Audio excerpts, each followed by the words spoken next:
Hello dear learners, hope you are doing well. SSC CGL 2024 का जो result है pre का वो आ चुका है and it was unexpectedly very high. General category की अगर देखें हम 153 क्रॉस करके गया है कट ऑफ। सबसे पहले वो सभी बच्चे जिन्होंने 153 को क्रॉस किया है, जो प्री को क्वालिफाई कर गए हैं सीजीएल को, और जब मेंस की तैयारी करेंगे उन्हें ढेर सारी शुभकामनाएं। अब ये बात कर लेते हैं कि जो बच्चे रह गए हैं 135, 140 या 152 तक जिसके नंबर आए थे, राइट। बहुत सारे बच्चे हमसे ऑफलाइन जुड़े हैं एंड ट्रस्ट मी, बहुत सारे जो हमारे स्टूडेंट्स हैं जिनके 150, 149, 152, 151 इतने नंबर पे आके रह गए, और इनका ये कोई फर्स्ट अटेम्प्ट नहीं है, सेकंड थर्ड अटेम्प्ट था। तो इन सब बच्चों को मोरल डाउन करने की जरूरत नहीं है।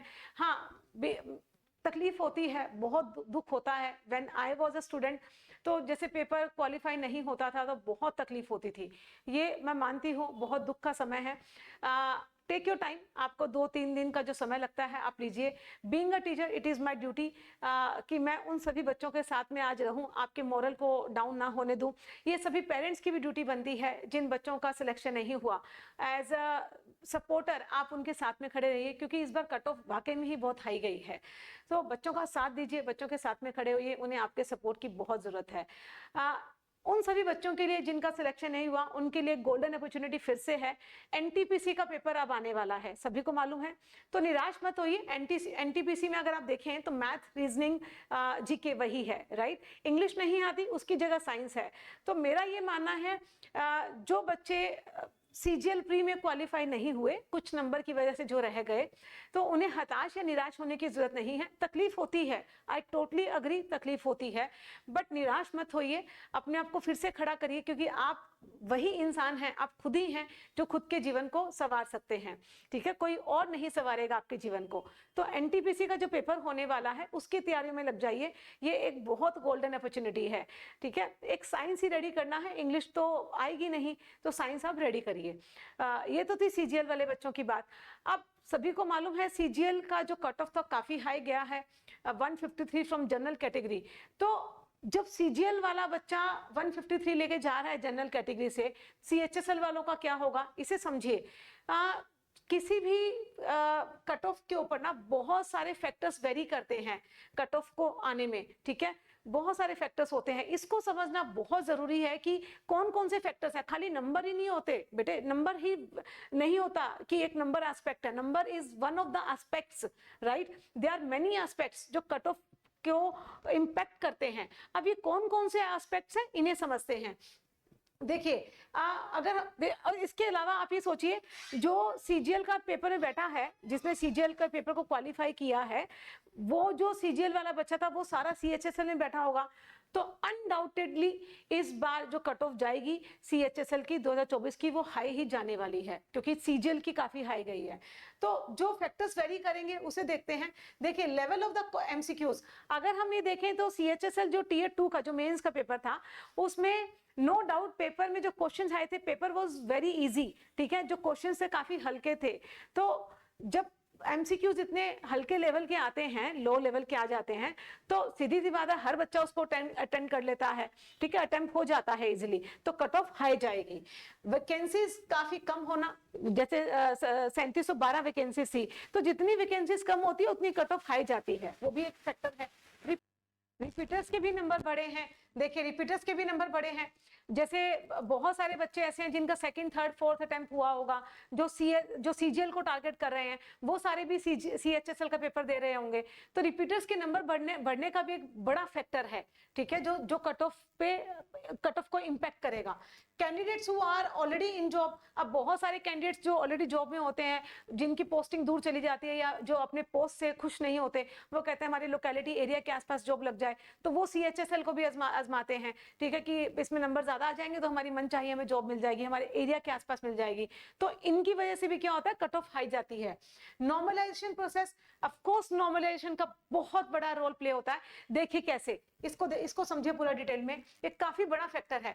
इसको अगर आप ध्यान से देख पा रहे हैं, CHSL के जो एग्जाम हुए थे 25 तारीख को जो फर्स्ट शिफ्ट में हुआ था, तो टोटल जो एवरेज अगर आप अटेम्प्ट देखें, ठीक है, तो 30 क्वेश्चन की अटेम्प्ट आ रही है, एवरेज जो अटेम्प्ट आ रही है। 25 की अगर मॉर्निंग शिफ्ट फिर से देखें तो 31 आ रही है, 27 की फर्स्ट शिफ्ट देखें 31 आ रही है, वैसे ही 27 की सेकंड शिफ्ट देखें तो 32 आ रही है, 25 की अगर थर्ड शिफ्ट देखें 32 आ रही है, समझ पा रहे हैं। 26 की देखें तो 26 की सेकंड शिफ्ट देखें 32 आ रही है, अगर आप ये देखें 29 की तो 33 आ रही है। अगर आप यहां तक देखें ना 25 26 27 तक अगर आप देखें तो बच्चों ने अटेम्प्ट कम किए, इसका मतलब ये है पेपर का लेवल हाई रहा होगा। तो पेपर का अगर लेवल हाई रहा है तो नॉर्मलाइजेशन में इन लोगों को ज्यादा बेनिफिट मिलेगा। अगर आप 26 के नीचे जाएं, 27 28 29 तक अगर आप जाएं तो यहाँ पे क्या देखो ज्यादा अटेम्प्ट किए बच्चों ने, इसका मतलब पेपर का लेवल क्या है, माइनस मतलब इजी रहा होगा, तो इनको क्या है नॉर्मलाइजेशन का कम बेनिफिट मिलेगा। यस ऑफ कोर्स नॉर्मलाइजेशन का बेनिफिट होता है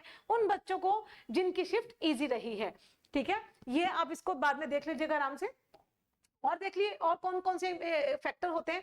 देखिए CHSL टीयर 1 के बाद ना जो प्रोसेस होता है, जैसे अभी पोस्ट डिक्लेयर अभी जो वैकेंसीज आई हैं, ठीक है 3712, वो अभी फिक्स तो है नहीं, एक्सपेक्टेड है इतनी है, अभी फाइनल वैकेंसीज नहीं आई हैं, तो फाइनल वैकेंसीज आ जाएंगी उस पर भी वेरी करेगी कट ऑफ, ठीक है।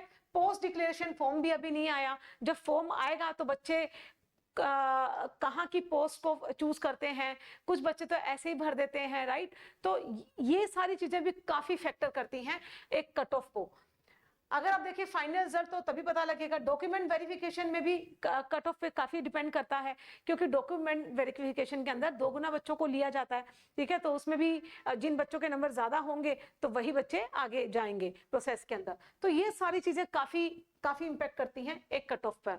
तो अगर हम देखें हमने क्या किया है, रैंक मित्रा जो है साइट, वहां से हमने 14,000 बच्चों का डेटा निकाला, ठीक है, और उन बच्चों के डेटा को हमने सर्वे किया। उसमें क्या निकला, अगर आप देखें जनरल कैटेगरी का अगर आप बात करें तो 22% बच्चों ने वहां पे अपना डेटा डाल रखा है। अगर EWS का देखें तो 20% बच्चों ने डाल रखा है। OBC का अगर हम देखें तो 27 है और ST/SC का 18 और 13 है। तो ये जो डेटा था हमने कैटेगरी वाइज निकाल दिया, उसको सेग्रीगेट कर दिया, तो इन बच्चों के डेटा से हमने ये जो है आज वीडियो बनाया है, ये आप देख लीजिएगा। अब लास्ट में बात करते हैं कि कट ऑफ इस बार क्या जाने वाली है। तो हमारी जो स्पेकुलेशन है आप देख पा रहे होंगे जनरल कैटेगरी से, ठीक है। तो हमारा ये मानना है क्योंकि CGL की हम देखें तो कट ऑफ काफी हाई गई है जनरल कैटेगरी की 153, तो यहाँ पे भी हमें ये लगता है 300 प्लस ही जाएगी, ठीक है। EWS की भी ऑफ कोर्स बिना डाउट के 300 प्लस जाएगी, OBC की भी 300 प्लस ही जाएगी, ठीक है। ST/SC की आप यहाँ पे 290 मान लीजिए, ठीक है, यहाँ पे 290 मान लीजिए और यहाँ पे भी 290 मान लीजिए, इतनी तो कट ऑफ जाने वाली है। नो डाउट CHSL की इस बार कट ऑफ काफी हाई जाएगी क्योंकि CGL की गई है, एंड CGL में वही बच्चा बैठा है जिसने CHSL अटेम्प्ट किया होगा।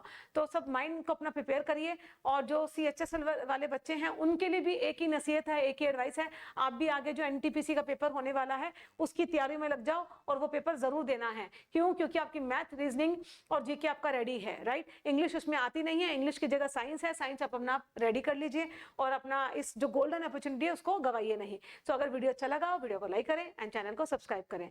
Thank you everyone.